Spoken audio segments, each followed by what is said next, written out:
Yo, what is up, everybody? It is your boy CJ the DJ coming to you live with a brand new episode of Hustle and Burn. As always, man, appreciate y'all tuning in. Hope everybody had a great week. Hopefully, we can end it off right, you dig?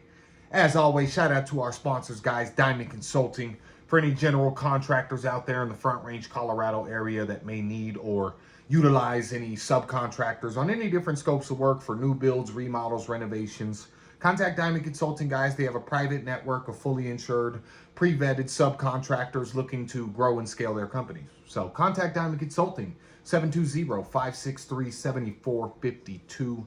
Again, hope everybody had a great week, man. We have a ton to unpack in multiple different areas today, so we're going to get right into it, kind of bounce around. Of course, I'm going to give y'all the NFL picks. You know how it goes. But we back, man, with the NFL. I said it on the Quick Burns this week on the Instagram or YouTube if you didn't see it this week. Quick Burns, but Aaron Rodgers, guys, he is rumored now to not return to the New York Jets in 2025. And that is just absolutely ridiculous to me to even hear that Aaron Rodgers is considering not returning to the New York Jets. For the organization, honestly, hearing everything that's going on, I again mentioned that on the Quick Burns, Woody Johnson kind of vetoing trades, Woody Johnson wanting Aaron Rodgers bench, that is the owner of the New York Jets. I can see why both sides may not want to come back, but it's just absolutely ridiculous for Aaron Rodgers to, go to New York, make this big fuss, have this injury, come out and play this flat, and then still want to go play somewhere in some market, man. Rumors are that he's actually now going to be benched or placed on IR. For fans this morning, today, as you're watching the New York Jets, as you're watching the news, if Aaron Rodgers comes out flat, most likely he is going to be benched today. Or he is going to be placed on IR after this week if they don't bench him during the game. But I would guess with the way things are going, honestly, and the way things have went, the way he's kind of disrespected the organization a tad bit, that they're going to bench him during the game. Just to kind of, stick it to him, if you will. If you're Woody Johnson, why would you not, right? He's ruined the whole thing. But the reason I kind of, really bring that up is to beg the question for Davante Adams now, who, forced himself out of the Las Vegas Raiders to go pair up with Aaron Rodgers in New York. Now Aaron Rodgers is rumored to not be returning. Davante Adams, I believe, is still under contract for at least another season. So, for Davante, where do you go?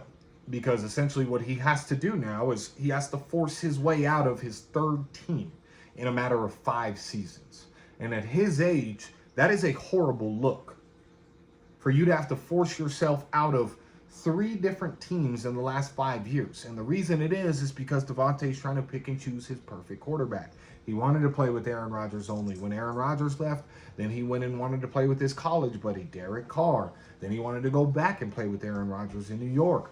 Tay, you got to stop trying to pick and choose the perfect quarterback, man. Think about if you would have, stayed in Green Bay and actually developed a relationship with Jordan Love. Look where the Packers are at. I know they're having, a kind of a struggle season this year. Not as good as people had hoped they would come out. But at the end of the day, look at what they're doing, right? Like, if you would have stayed there, you would be the top receiver on that team, number one. They have 3 receivers that are absolutely fire, that are all putting up numbers this season. If you go look at the stats, there's probably 2 receivers for the Packers over 1,000 yards this season, if not 3. I don't think 3 because Jordan Love's kind of been struggling and he was injured a couple games. So, that's what I'm saying for Tay is, what he's going to have to decide to do is, are you going to suck it up and stay in New York and stick with whatever quarterback that they either draft or trade for? I don't know what they're going to do. I don't know what their pick looks like, honestly. I don't think they have like a top 10, top 15 pick right now. I think they're still like on the bubble of 15 to 20. So, the Jets are in a heap of trouble, guys. They really need a quarterback. And for Tay, what are you going to do, man? Are you going to force yourself out of a third team in 5 years, or are you going to stick it out and stay with the New York Jets organization? Who knows, man? Let's flip it over. Let's go from New York Jets to the New York Giants, man. They were probably the biggest news in the NFL this week. They benched their starting quarterback, Daniel Jones. After benching him, I'll kind of go through the timeline. So he gets benched. He gets demoted. He's benched, right? He gets announced publicly. He then gets demoted to 4th string quarterback, 4th string practice squad quarterback, okay? So the way it works, guys, is there's an active roster. Those are the guys that suit up on the weekends. Now, outside of those guys that suit up on the weekends, there's an actual practice squad that just practices. They are solely paid to practice every single week and help the team, yada yada yada yada. Just need some extra heads, need some extra bodies to be pounded up, right? Pause. But he got demoted not just to the third string quarterback on the roster behind Tommy DeVito, behind Drew Lock. They elevated the then practice squad quarterback to third string and demoted Daniel Jones to the practice squad, meaning you're not even suiting up for the New York Giants anymore, okay? Absolutely ridiculous. Now, on top of that, the next day in practice, they put the quarterback that they just paid $160 million to play safety in practice. The disrespect, bro. The disrespect. Now, after that happened, they said that Daniel Jones called for a meeting. He asked for a release. Obviously, bro, are you kidding me?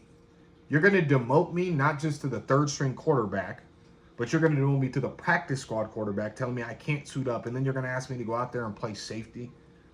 They just paid this guy for 4 years, guys, $160 million. He just signed that deal with the Giants 2 seasons ago, well, 1.5 seasons ago, if you will. That is absolutely ridiculous, and the reports are extremely bad out of the Giants locker room. Players publicly were calling out the organization. A lot of them feel that it is a financial decision by the organization, and the reason that is the way that Daniel Jones's contract is set up is there's certain stipulations and incentives of games he plays. He'll get paid X amount or X bonus or this and that, or if he gets hurt, they still have to pay this. So the best thing for the organization to do is to simply cut ties. And so a lot of players are frustrated and feeling like, again, we get it, it's a financial decision, but Daniel Jones is the best quarterback on the roster. A New York Giants player came out and publicly said that Daniel Jones is the best quarterback on the New York Giants roster that we have. He gives us the best opportunity to win. They're putting in Tommy DeVito. Tommy DeVito. The guy, man. Tommy DeVito. Kid's all right, but he's not going to win them any more games than Daniel Jones would have. So why would you not leave the guy that you paid $160 million to stay out there on the field? I have no idea what's going on. And honestly, this also brings up a huge thing because rumors are swirling for the New York Giants. They are projected to have either a number 1, a number 2, or number 3 pick in this year's upcoming NFL draft. Odds are they are going to go quarterback with the situation that they have at hand right now, of course. And so what they're saying is they're going to get Shedeur Sanders, the New York Giants owner or someone in the organization very high up. I believe it is the owner. He's been at multiple Colorado games. And the rumors are that the New York Giants want Shedeur Sanders to come be the next quarterback for the Giants.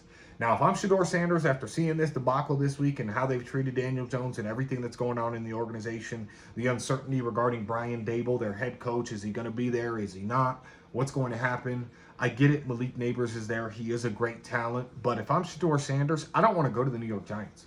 I do not want to go to the New York Giants. And if I'm Deion Sanders, Deion publicly said he is going to essentially determine wherever Travis Hunter and Shedeur Sanders go, period. And if he doesn't want them to go somewhere, they're not going anywhere. I've mentioned it multiple times before, but Deion already said that. So if I'm Deion and I see everything that's going on in New York, the way they're treating their quarterback that they paid 4 years, $160 million, imagine you get an extension, Shedeur, in 2 years. They pay you $150 million. You come out flat for a season, then you come out flat the next season. Done.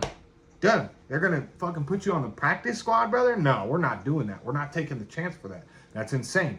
You cannot do that. I do not think Shedeur should go there, man. I don't know what's up in the air, what they smoking out there in New York, man. I don't know what is going on because 2 of the biggest markets in the NFL, man, are jumping off cliffs right now. This is absolutely bad for them, but also the NFL overall. These not the Giants so much, but the Jets were prospected to be such a good team this year, to be a playoff contender, to be potentially a Super Bowl contender, and it's just such a letdown to have these 2 big market teams not produce.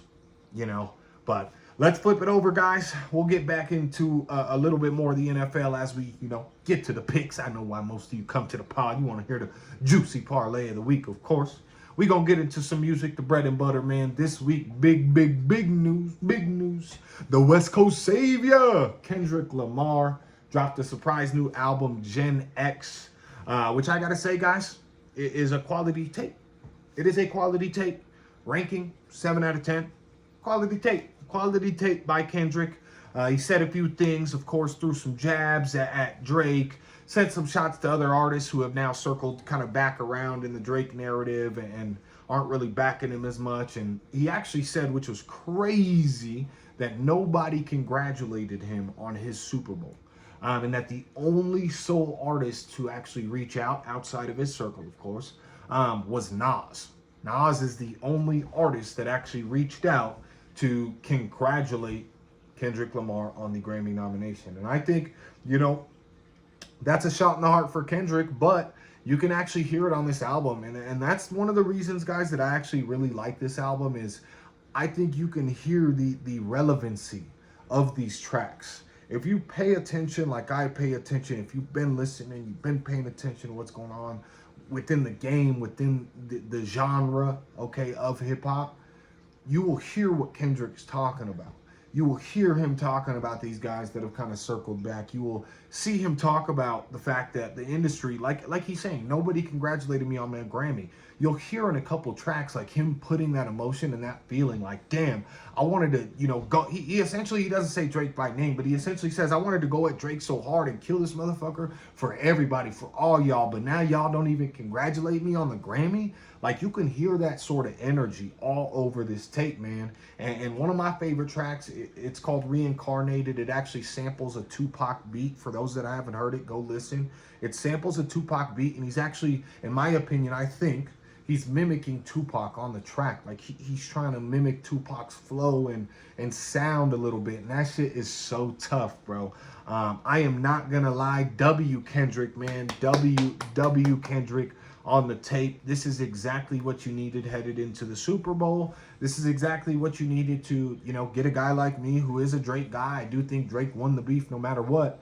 But to get a guy like me to say, yo, this is quality music. And this is really what I've been saying about Kendrick, right? Is you know, these songs are listenable and I can vibe while also getting and hearing the message. Like, I'm sorry I don't want an album that takes me 3 months to analyze, brother. Like, I just don't. Like, just drop some quality music with a message that we can vibe to. And he did. And it's sticking. And it's sticking. So that's all you had to do, Kendrick, is do that. And now you see the buzz. You know, he's turning some Drake haters like myself around a little bit. Okay, I can throw these couple tracks on the playlist real quick. You know what I mean? Now he made one misstep, one miscalculation on this tape that I was very disappointed in Kendrick for. He dissed Lil Wayne. He dissed the GOAT.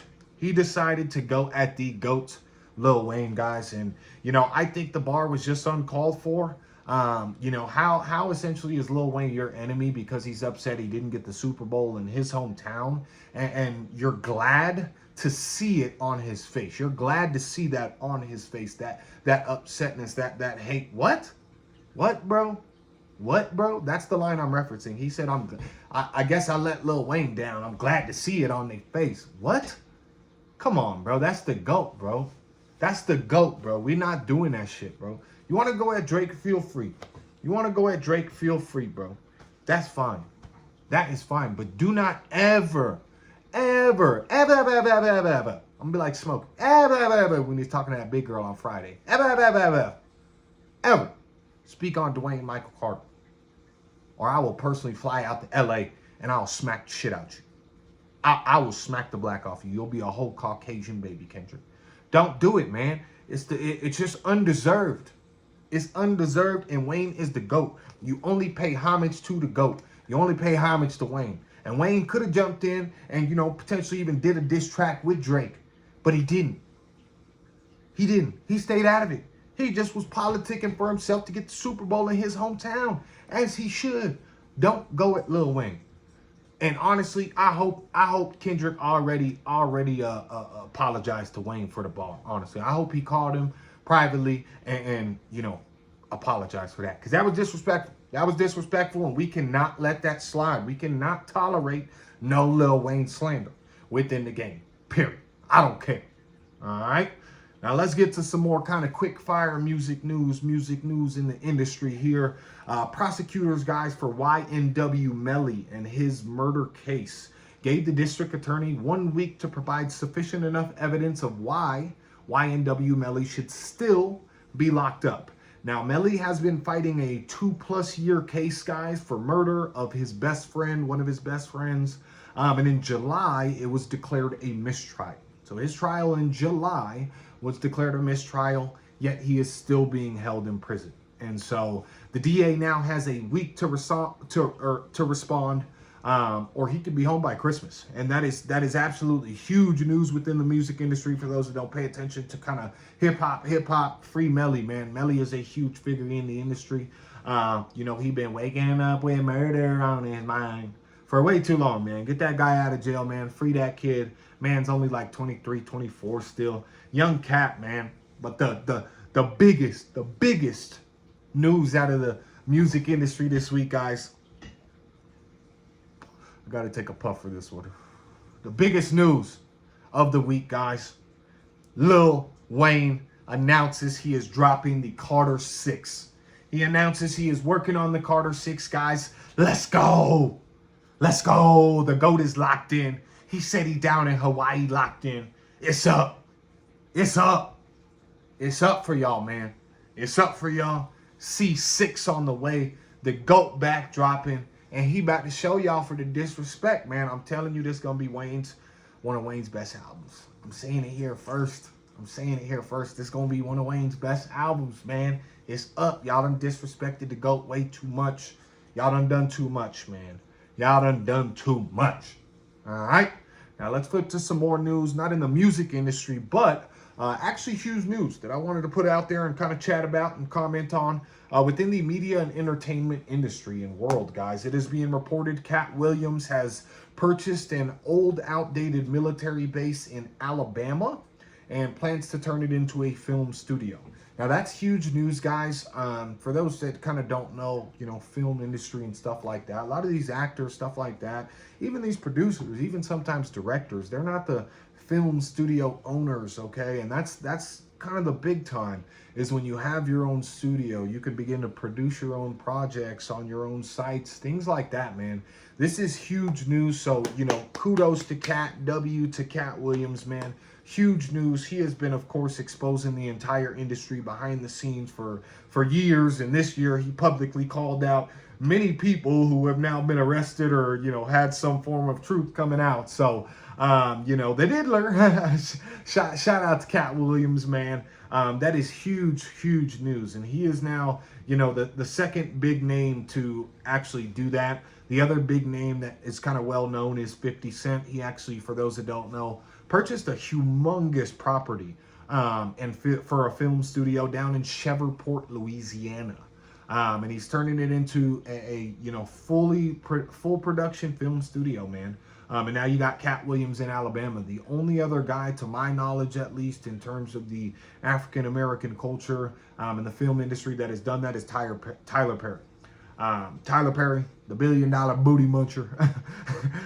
Tyler Perry has his own studio in Atlanta.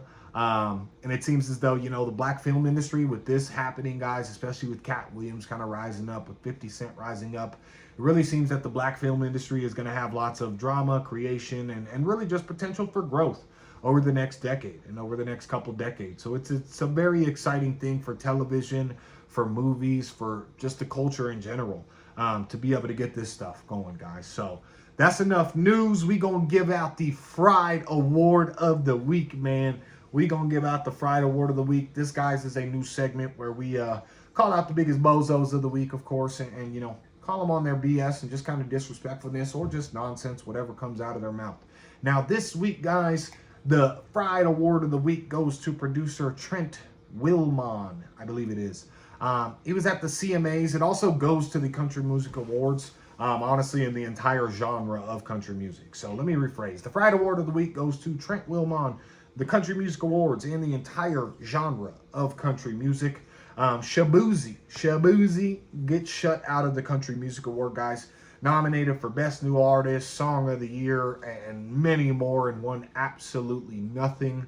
For context on that, guys, his track Tipsy, or A Bar Song, has been #1 for 18 weeks straight. It is the longest reigning #1 song in history. Even better than Old Town Road. Yes, sir. even better than Old Town Road, even longer than Old Town Road, man. And he got shut out. And essentially, one of these guys is accepting a award, and one of the producers for the award winner. I don't believe Trent Wilmon was the award winner. I believe he's a producer for the award winner. But he goes up and he throws a jab during his acceptance speech and said, "This is for the Cowboys who've been kicking Shabuzi for years." For what, bro? For what, bro? For what? For what would you even say that? You're such a fucking hater. And this is honestly why country music can never become the #1 genre in the world for a long period of time. You see, it had kind of a run in a pop late 2023, early 2024. Now it's kind of dying down, right? Even though Shabuzi is #1, it's still kind of dying down a little bit. Now, it's the reason that hip hop became so popular. It's the reason that a couple other genres like pop became popular, is because there's so many different, ways that you can go, right? There's so many sounds that you can actually work with within those genres. And country music really just limits its artists to what they can and can't talk about, what they can and can't look like, etc. And they honestly always have. Like if you do it like Morgan Wallen, you're not a traditional country artist. That's what they said. If you do it like Shabuzi, you ain't a real country artist. You got to be like old Blake Shelton and all these old timers out here, okay? Doing that hickory dock, tickory tock, hang your twang. That's what you got to do if you want to be country, if you want to win any awards within the genre, all right? Even though these guys, the times have changed. These guys are old as shit, but at the end of the day, that is why I think the country music genre as a whole can never be, top tier or top of the line for a very long time. You see, it kind of has its flusters and then it's really sputtered out. There hasn't been a good, country run, I feel like, since Shabuzi, since Morgan Wallen. These guys are carrying the genre of country music, but these country artists are mad about it. And it's just ridiculous, man. I don't know what y'all smoking down there. I don't know what type of tweeds they smoking down there. Again, what sort of twang they twanging, tweeds they smoking. But, in that cowboy country, y'all are fried. And y'all need to get off that shit. All right? Friday Award of the Week, man, goes to the CMAs, Trent Wilmon, and country music genre as a whole. Now, let's get into the NFL picks of the week, y'all. Again, guys, as always, want to give a shout out to our sponsor for these NFL picks every week, ORSBC Denver. This is a Raiders club, guys. They got members both new and old, young and old, that have been there for quite some time. And this year they are at Play Ball Sports Bar and Grill down in Lakewood every Sunday, man. And it's much better than any Raiders bar. Trust me. All right? Trust me. Much better than any Raiders bar. Any other Raiders bar in the city. So come down to Play Ball Sports Bar and Grill, man. They always keep it live. They always keep it respectful. So even if you're not a fan of course, the Raiders, you can still come down and have a great time, man. For any of those that want to follow, it is orsbc.denver on Instagram. Go to ORSBC Denver on Facebook as well. Follow the page. They post their events. They post certain deals that happen on Sundays for those of you that want to get some drinks, man. But appreciate them sponsoring these picks every week. Yes, sir. Let's get into it. Y'all know how we do it. We got the lock of the week first. Then we got the juicy parlay of the week, man. So let's get into the lock of the week, guys. Now, these games, honestly, this bet was at the time of the bet at plus 104. So, not crazy odds or anything. But at the end of the day, that's why they're locked. So lock it in. Double it up if you want to. These picks, of course, are never financial advice. Do your own research. If you want to bet. I just think the odds on these and the games lines are really great. That's why I do it. I say you should tell me if you like, if you won't. All right. Lock of the week, guys. Again, plus 104 at the time of the bet. First leg is the Washington Commanders money line versus the Dallas Cowboys.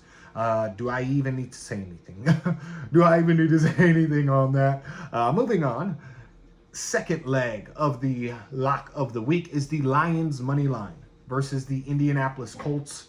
Now the Colts look better with AR at QB, back at QB for them, but the Lions honestly are on a generational run right now, and I just can't get myself to bet against them. So I got the Lions money line versus the Indianapolis Colts for the second leg.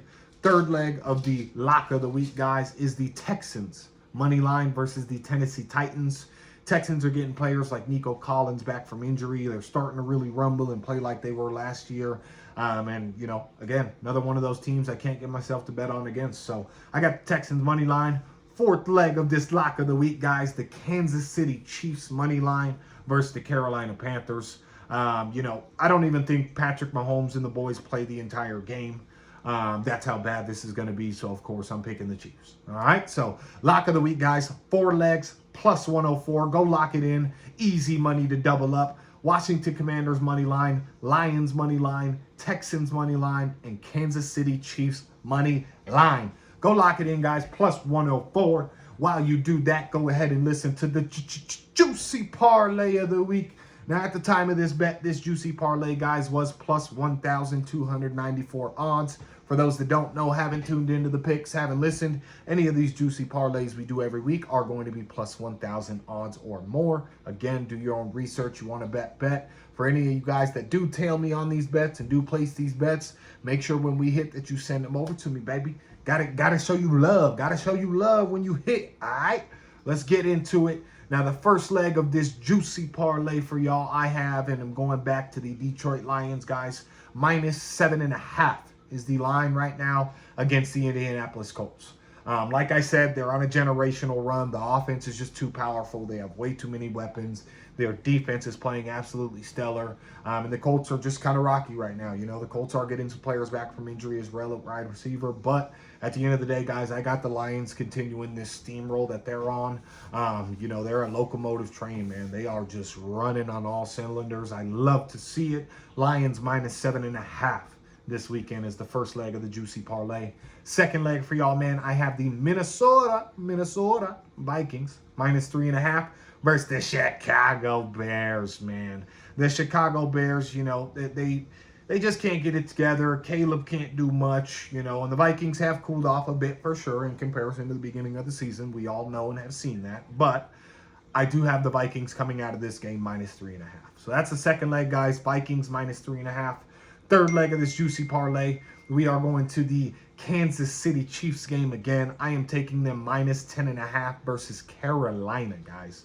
Minus 10.5 versus Carolina is what I'm taking for this third leg. Honestly, this one I'm kind of worried about a little bit. I feel like some teams take their foot off the gas against Carolina a little bit, but KC should honestly cover this spread with ease. So I'm taking a minus 10.5, man. I got to do it. I got to do it. All right, so that's the third leg. Now the fourth leg of this juicy parlay, guys, is going to be the Broncos versus the Raiders. The Raiders. Now, I have this game, guys, staying under 41.5 points. The Broncos defense is going to hold the Raiders to probably under 14 points. The Raiders offense hasn't been doing much. And then I think the Broncos offense is probably going to score about 21, and the game finishes under 41.5. So I'm taking the under 41.5 in the Broncos versus Raiders. That is the juicy parlay, guys. Lions minus 7.5, Vikings minus 3.5, Kansas City Chiefs minus 10.5, and the Broncos versus Raiders to stay under 41.5. That is the juicy parlay of the week. This has been the pod of the week for y'all, man. I appreciate y'all tuning in. I appreciate y'all sticking with me. For any of you that don't already, make sure you follow on YouTube, Instagram, Spotify, Apple Podcasts, whatever you listen to the podcast on. Make sure you tune in. I appreciate all the love, man. Hope everybody has a great Sunday. Hope everybody has a great upcoming week, and we will see you for the quick burns next week. We out.